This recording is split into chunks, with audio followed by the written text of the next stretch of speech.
This evening on the Rock Newman Show, Christone Kingfish Ingram is a young man making a big name for himself by playing the blues. His powerhouse talent has taken him and his mother from homelessness to the White House. Find out about their incredible journey coming up right now on the Rock Newman Show.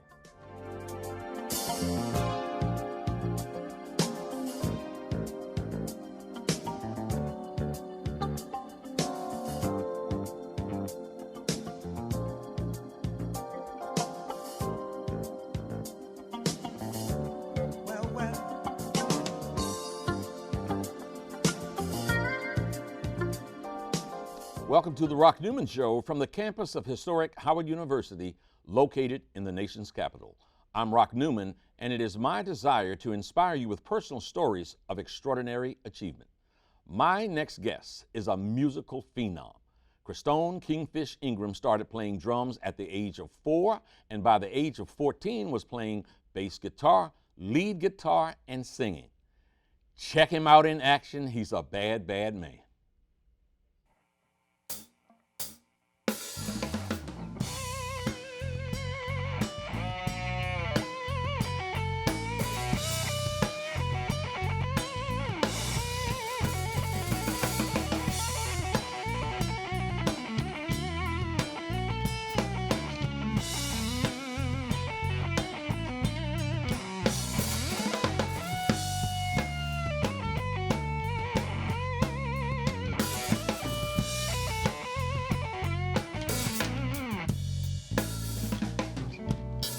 Thrill is gone.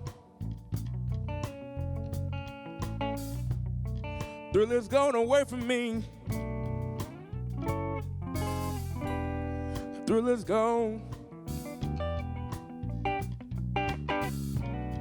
Thrill is gone away from me. You know you done me wrong, but you'll be sorry someday.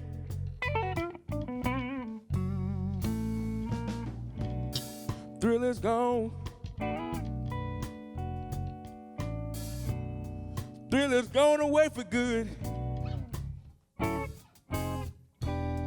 Thrill is gone. Thrill is gone away for good. Someday I'll be over it all, baby. Just like I know a good man should.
I'm free now.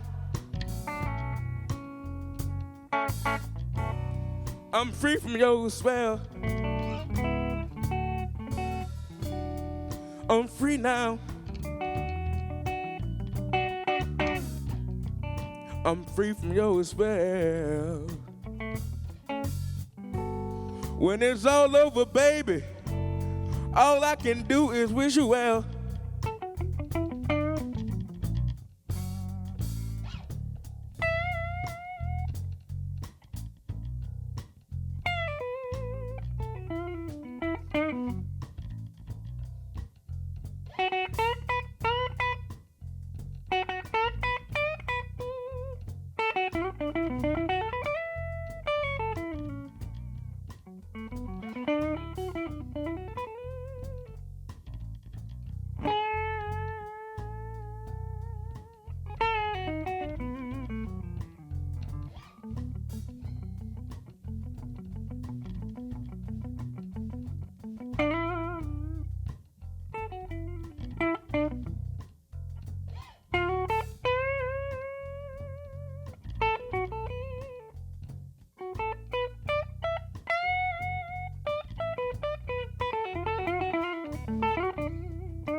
down, gut bucket, outhouse, funky blues.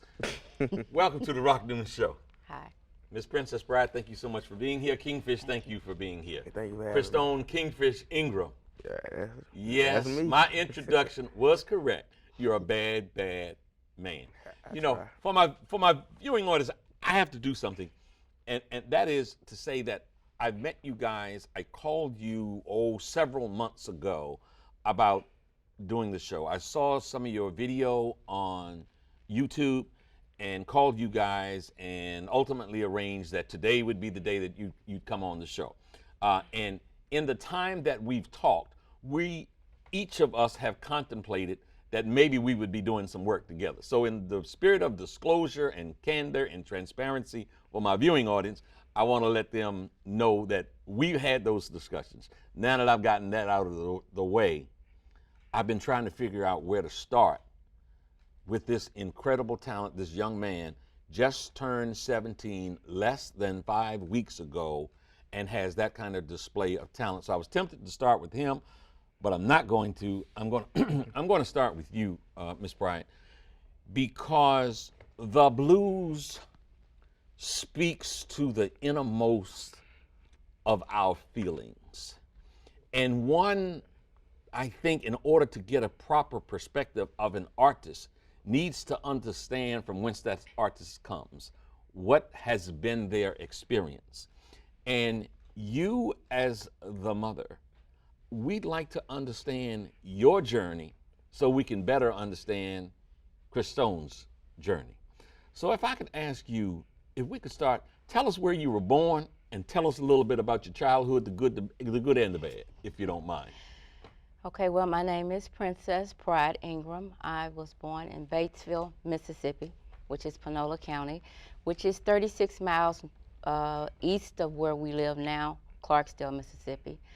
I was born to a business owner. My mother was a teacher for 16 years, and she was a beautician as well.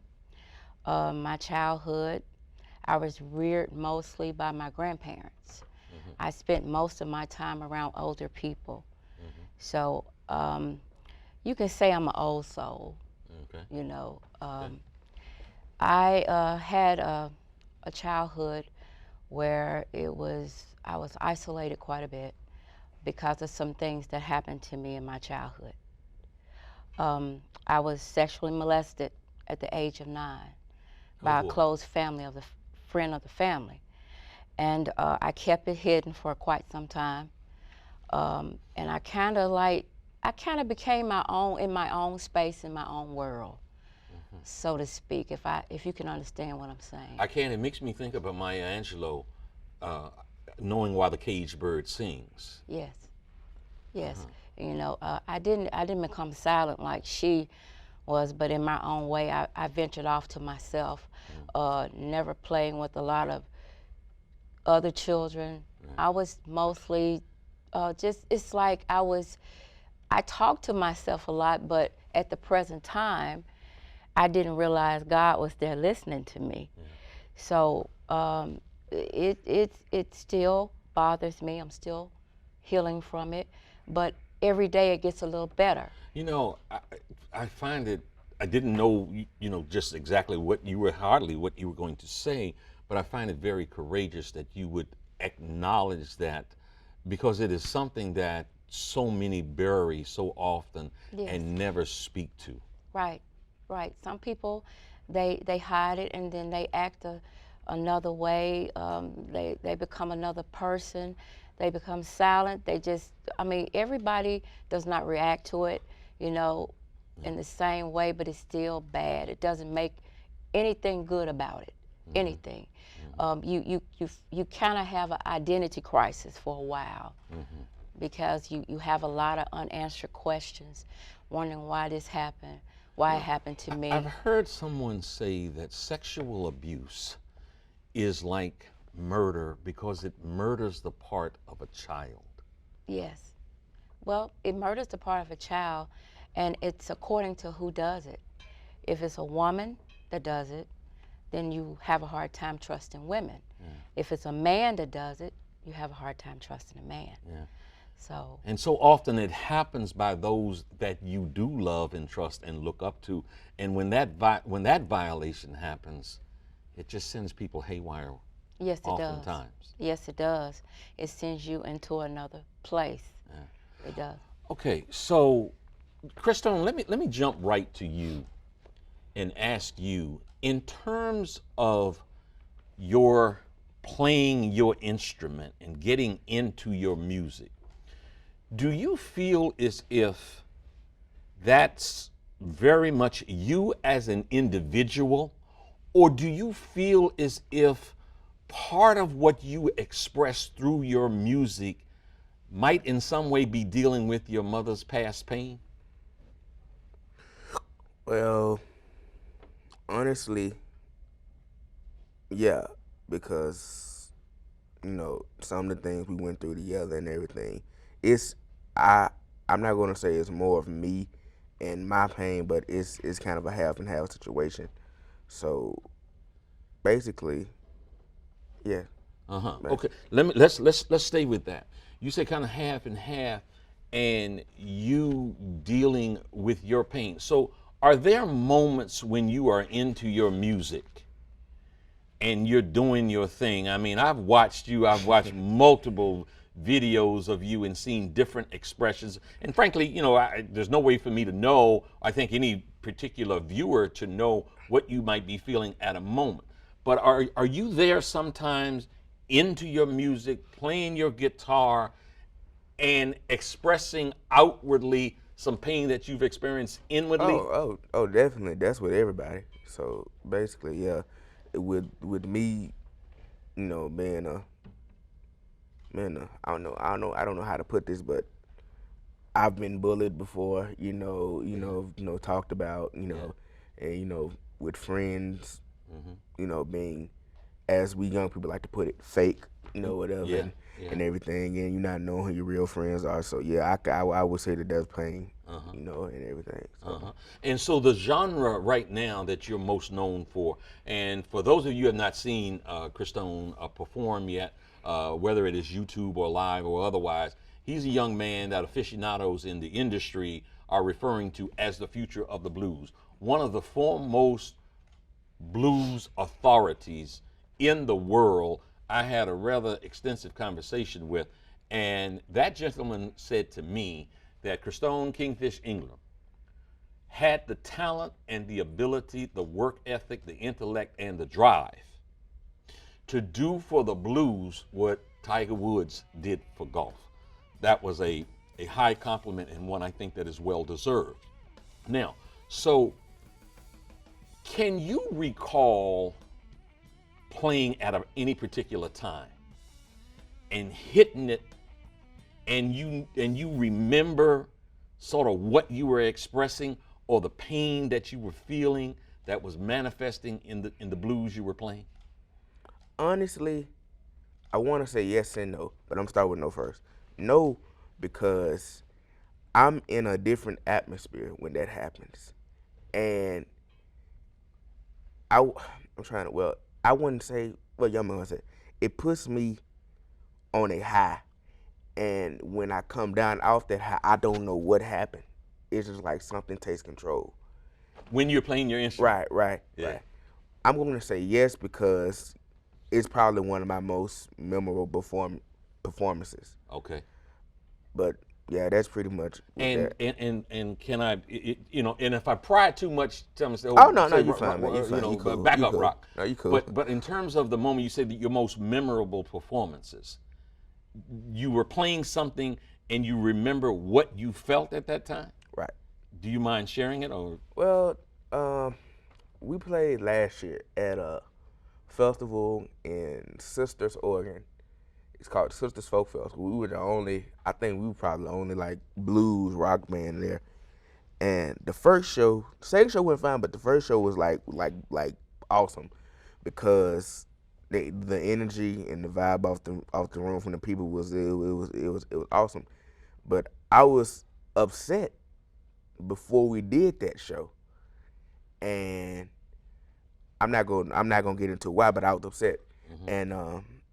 And man, that whole set, that 45 minutes rolled quickly.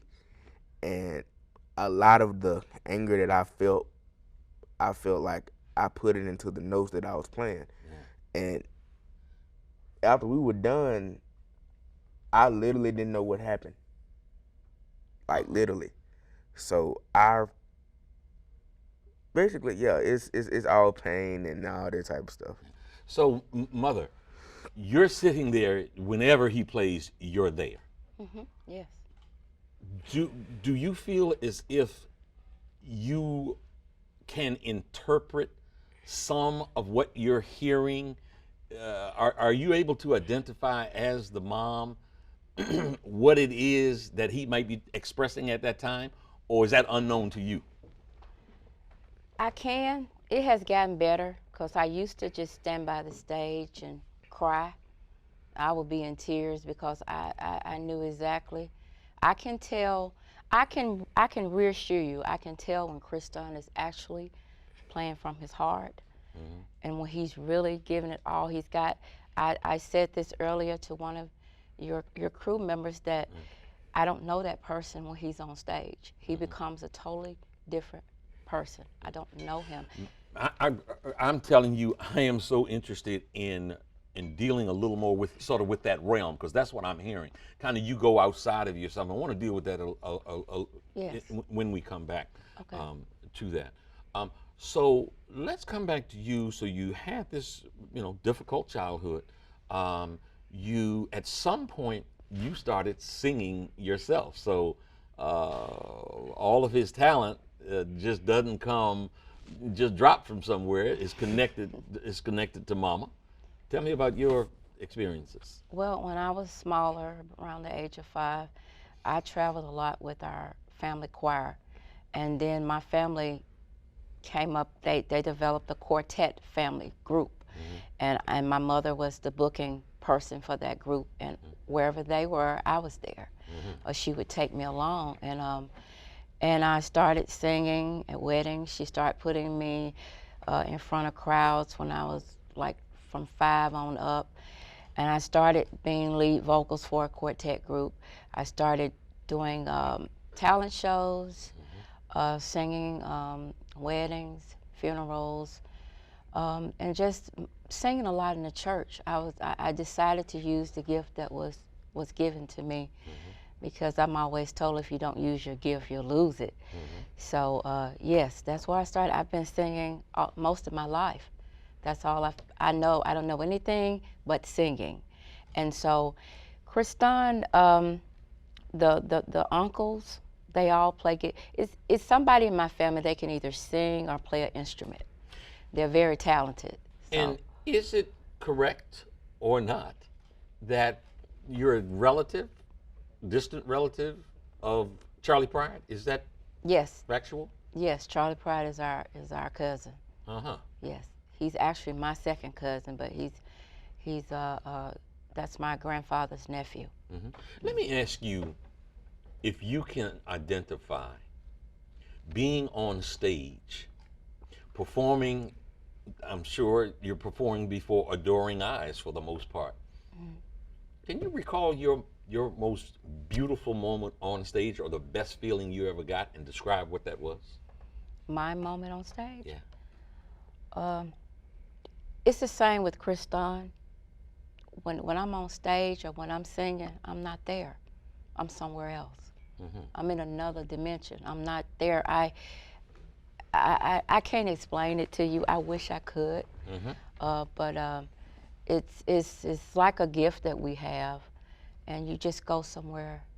I mean, it's like you're literally not there. You're just not there. Especially when you sing, when you're doing it from your heart and you're giving it all you got, and you know that you are. You're not there. You're very outside of yourself. Yeah, that's with any musician or any vocalist. When you're doing it from your heart and you're giving it all you got, you are not there. And you sometimes can't remember what you've done. You Tell me about something that I read about, that while you were pregnant with Christone, Yes. you either put a radio or headphones or something on your belly. I did. Why did you, tell us about that. How did you come about doing that? What made you do that? Well, I come from one of these families that live by culture. Whatever you do while the baby's in the womb, the child would do it after he's born. I did that because, Christone would, without even hearing, with the headphones on the stomach, Christone would leap whenever I would sing. He would leap in my womb whenever I would go around music. It's like he could hear it. And people don't realize the fetus can hear what goes on around, outside the mother's body. So I just took it upon myself to play classical music for him and just put the headphones on the stomach and sing to him and read to him. I did all of those things. I developed a relationship with my son because my other son did not show an interest in music as much as he did, and I wanted, I kind of wanted Christone to love music. I did. Wanted him to have that connection. I did. To what your deep roots had been. Yes. Let me ask you, Christone, if you can go back, I can ask this to a young guy, you ask to somebody like us and we just like fall out. Your first memory of knowingly either being attracted to music or picking up an instrument and it meaning something to you. Tell us about that. Okay. In order for me to explain this, I have to say this. Take your time. Everybody sees me playing blues rock, but I was more church influenced. Like she said, with her being in the quartet group and everything, and my uncles on their side of the family, in their quartet group, and they have strong ties with a lot of professional quartet groups in there. So we used to have like 37 VHS tapes of quartet groups, like from Lee Williams to the Bolton Brothers to the Canton Spirituals, and I would just sit there and I would watch the tape, and what those guys was doing, I want to do. Not only that, whenever she had to go back home to a quartet program for like an anniversary or something, I would drag my guitar up there and would play with them. I wouldn't know what I was doing, and I was unplugged, but I would be up there, you got the old singer, with his rag and wiping his head and everything, and so they would get a rag and wipe my head too, like I was doing something. So basically, I'm more church quartet influence. I love quartet music, quartet gospel music. So that's where all of it came from, basically. So, yeah. And so you remember that as being your first attraction, and really what were your first influences? Right. Right. Okay, so you're playing, you have the headphones on the belly, and he's born. Tell us how he unfolded and developed from a musical point of view.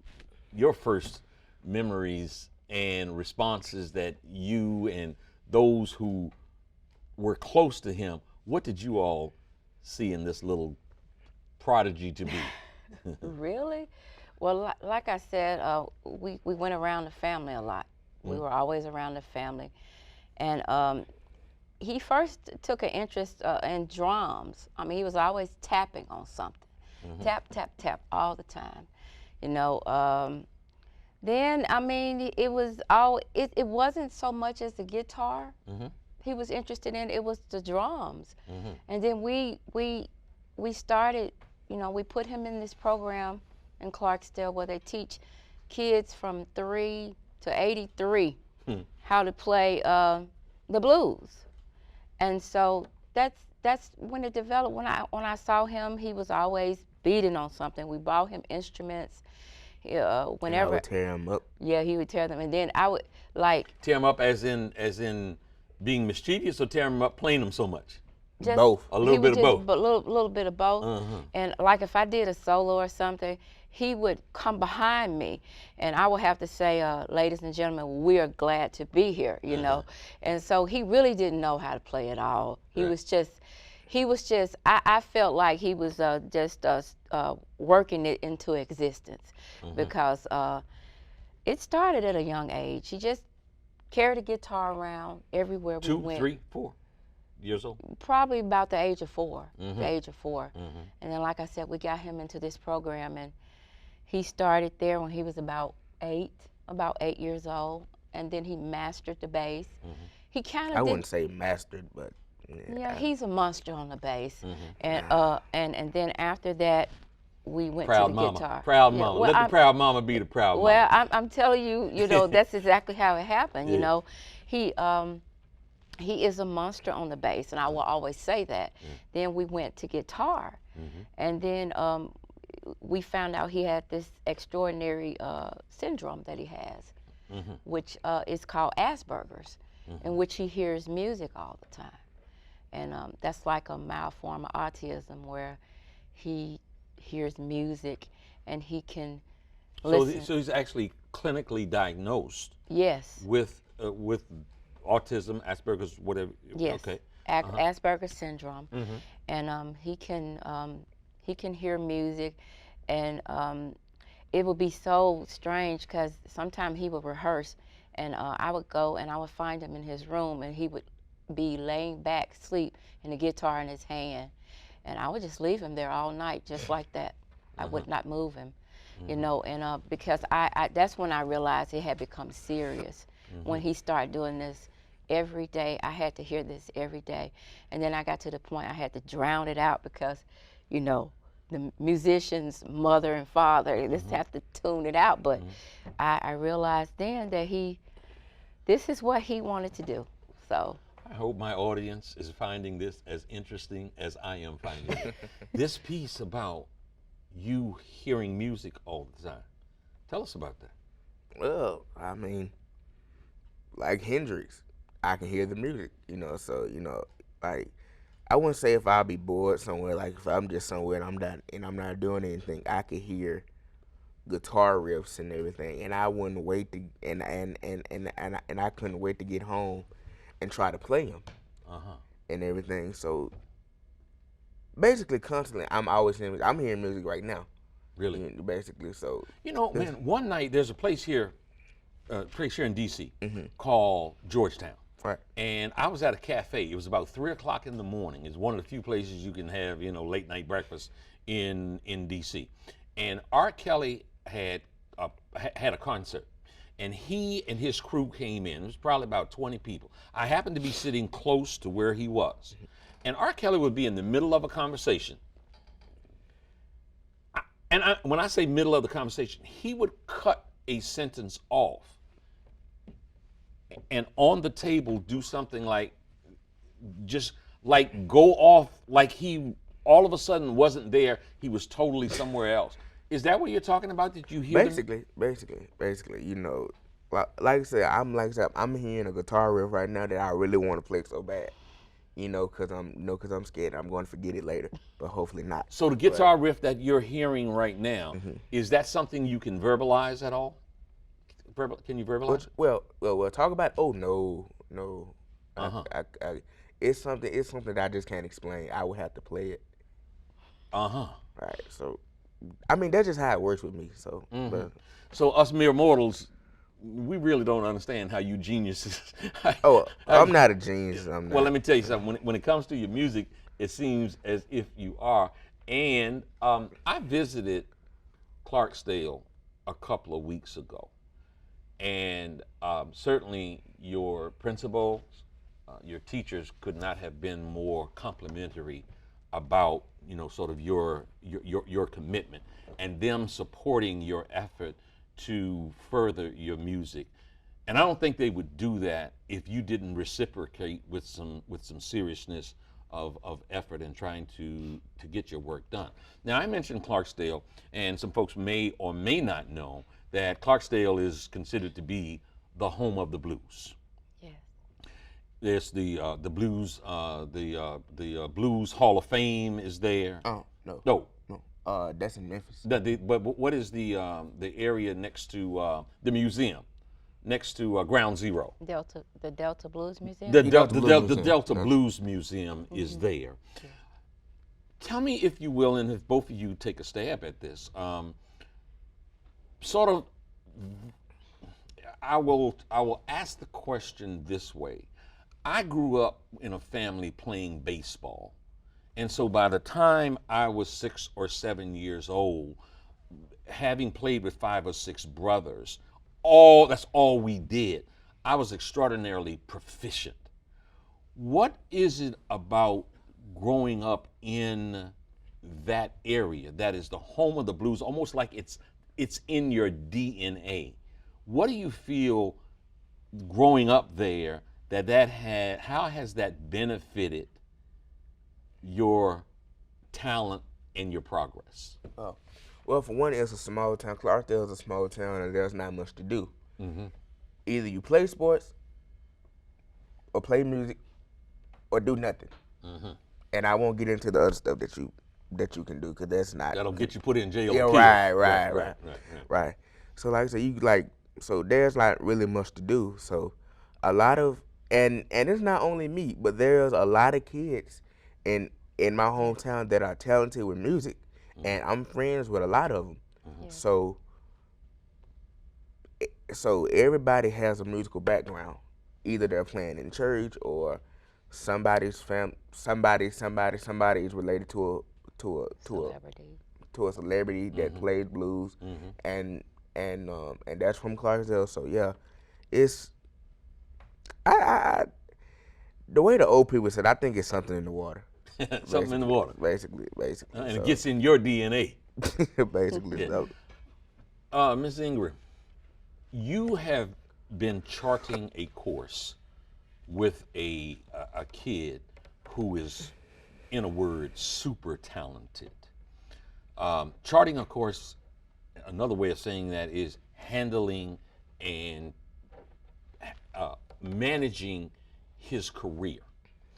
In a business, I come out of a world and a business that is thought to be cutthroat, and that is the boxing world. And the boxing world and the music business, I don't care what genre you're in, are thought to be evil monster twins. Yes.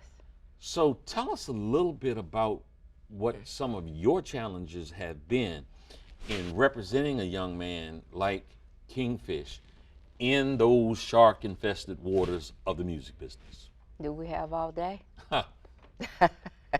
No, me being a female and trying to manage my son, being a single mom where there's actually no man with me, I'm not involved with anyone.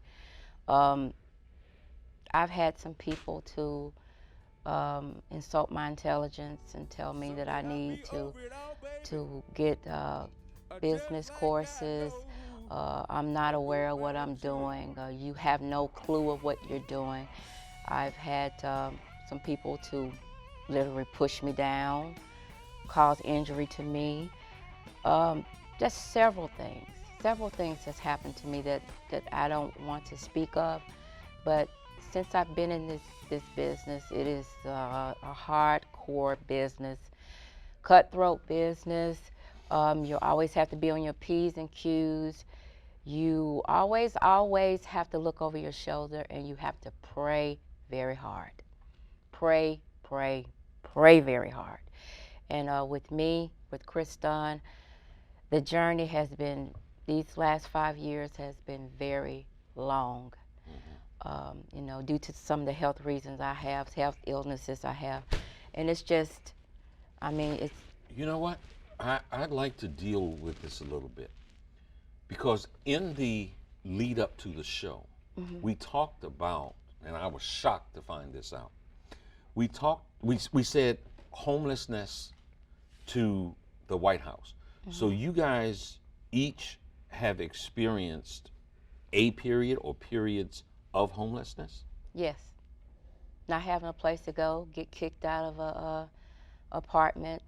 After we became divorced, we got kicked out of an apartment, and we moved in with someone, and then someone kicked us out of that house, and then we moved to a hotel. We actually stayed in a hotel for about maybe a month and a half.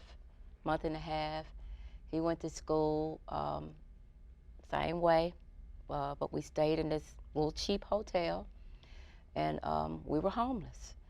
And it wasn't until that my disability benefits really kicked in that we moved to the place that we reside in. We've been there 5 years now. So we've experienced the homelessness and all of that, yes. Christone, as a kid, and okay, so you're 17 now. You said the divorce 5 years ago. So you had to be into your teenage years during that time. Can you take us back to some of those moments and tell us how, as a kid going to school with everybody, how that felt to you, how you processed it? Well, honestly, it didn't phase me until it happened, because as a result of watching TV and looking at homeless people and people having nowhere, I never thought that it could happen to me or us. Right. And I wouldn't say it took a toll, but it kind of had me messed up for a long time. Like for a long time. Yeah. What did you feel when you say had you messed up? Can you articulate what you were feeling? What you say messed up. How were you feeling? And prior to what I played, blue. So it's really I can't explain it because it's too. Let me try to help if I can. Yeah. When you say blue, part of what makes up blue is sad, Depressed. embarrassed, hurt, sort of all of those. Right. All of those. Mom, Lord knows it was not my moment, not my time to try to be like a Barbara Walters or anything, but you're crying, and what are you feeling now? Because I look at the journey that we've been on and where we are now. It has, wow, I just can't believe it sometimes. I cannot believe it. At the start of my show, I always say we try to inspire people by stories of extraordinary achievement, and that you sit here now, and your son sits here now, and you know he's been on the Steve Harvey show, he's been at the White House, Yes. and now he's on the Rock Newman show, Yes. and he's going to be performing in the D.C. area to a wildly popular performance where he is where he's sold out. So you mentioned a couple of different times God. You mentioned praying. Yes. I would suspect that faith has played a very big part in your life, and I'd like you to share that. My faith has. That's the only thing I had. I didn't have anything else. I couldn't rely upon people because people were not loyal. So I had to learn to rely upon my faith. I had to. I had to learn that everybody was not my friend, and that I could not rely upon everyone. I had to rely upon God. My faith took us places. My faith in God has gotten us where we are now. His faith in God and the things that he's been taught and the church that we attend. You know, it took a lot of prayer and faith. It took a lot of prayer, fasting, and faith. It did. Christone, speaking on the subject of faith, you know, people look at you and they think, and I think if they think this way, they are correct, that they see a budding superstar. Obviously, you've had your struggles. How have you applied your faith? What has your faith meant to you in this journey? What you meant, like explaining the question? Like, can you? Oh yeah, yeah, sure. What I'm saying is, your mom just talked about, like basically, her faith was her foundation that has allowed her to overcome some very, very tough circumstances. And I'm just asking, how you feel about, sort of your faith and your belief and whatever you believe in. How has that served you to help lift you up from those hard times? Well, honestly, I didn't know a lot around that age, and but now with you bringing it up, I kind of see. Um, I never thought that where I am now I will ever be, and but I wanted to get to where I am now, and I was. I like there'll be moments where I'll be asking God, like, you just give me, you know, the time. I wouldn't say time to shine, but if you just help me and guide me along the way, I just want to be like a really historical figure to some people. So yeah. It is. It's certainly a line of thinking that would say that for someone to have the talent and the skills that you have, it is a gift from a higher power. How do you respond to that? I really think God has something to do with it, And then I want to bring this up. I've come in contact with a lot of people who say they don't believe in natural talent. If you don't believe in it, okay, good for you. But I do, because I know quite a few people who's been blessed from a gift from God, and I don't want to toot my own horn because I don't want to sound cocky enough, but I want to say that I want to be one of them. Well, I am one of them, and it's all lessons, but it's all from God too. Yeah. Right. So, yeah. Son, may you forever hold on to that understanding that you are blessed, that there is that you have a certain blessing, and always give acknowledgement right. and understanding that it's not just of ourselves. Right. Let me ask you, Miss Ingram, what do you have as a vision? What do you want to come out of this experience? You've got a son that is beyond blessed, that is attracting people from all around the world.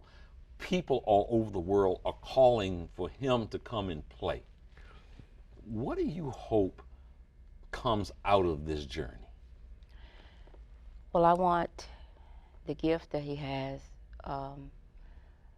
to touch as many hearts as possible, because I do, in my own self, spiritually think that Christone has a healing ministry, which with his playing. I've had people come to me, let me share this with you, come to me in the middle of a show, and they'll say, "That's a God-given talent." I said, "Yes, it is." I can't take the credit for it. No one else can take the credit because God gave it to him. I want him to touch as many lives as possible, and for them to be moved by what they hear, because when he plays guitar, he's actually speaking musically that what he doesn't say verbally. And we always taught in our church, what's from the heart reaches the heart. So I want him to play from his heart always. I want him to become successful, but I also want him to remain humble. And I want him to help as many people as possible. And always not think about the selfish part of being a musician, but also be willing to give back to the community, give back to people. That's what I want Kingfish to remember. A few years back, I had what was almost a 6-hour conversation in the middle of the night with someone by the name of Quincy Jones. And Quincy said, music is God, and God is music. Okay. Experiencing music is godly. Christone, what are your dreams? Talk to me about your dreams. Oh man, no man, all right, this is gonna take a while. Well, that's okay. We got 3 minutes left. I wanna, honestly, I wanna be known with the best of the best. I wanna be when someone says, "Oh, my favorite guitar players is whatever," and I want my name to be mentioned. Not only that, I wanna. It's actually artists that I really want to work with. Can I say? Please help yourself. 3 artists that I really want to work with, and hopefully they see this. Hopefully. I'm sure they will. First one is Kendrick Lamar. Second one is Beyonce. Third one is Nicki Minaj, and D'Angelo. Okay. And Prince. Mm-hmm. And not only that, I wanna play at different award shows, and 2 especially, the Grammys and the BET Awards. Okay. And I have a lot more, but I don't want to go on. So basically, so that's about it. If you have children in the future, would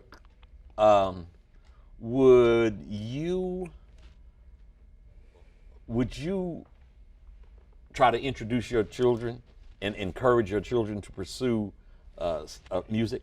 Yeah. Yeah. And you would, and why? Well, because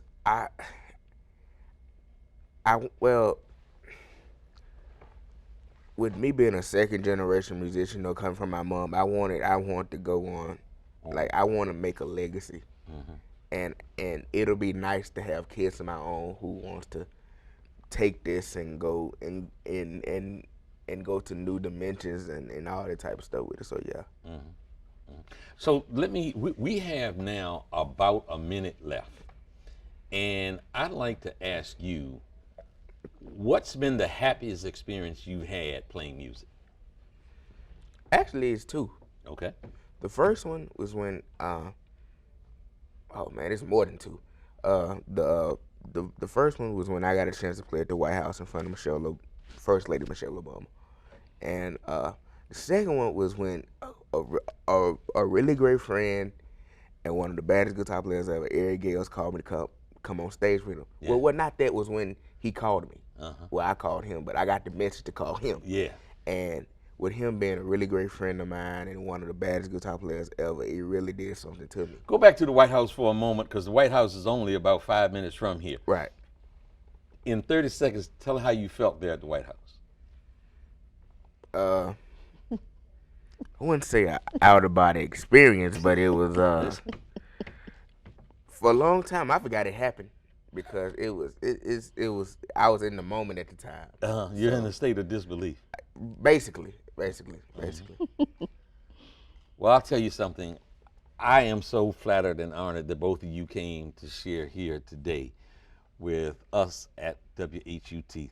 Thank you so much. And when I say a story is inspiring, I find yours to be extraordinarily inspiring. Thank you so very much. Folks, that wraps us for this evening. For more information on this program or any other program produced by WHUT, go to WHUT.org. Now, enjoy some more music from the fabulous Christone, Kingfish, Ingram, correctly being billed as the future of the blues.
This program was produced by WHUT, Howard University Television, and made possible by contributions from viewers like you.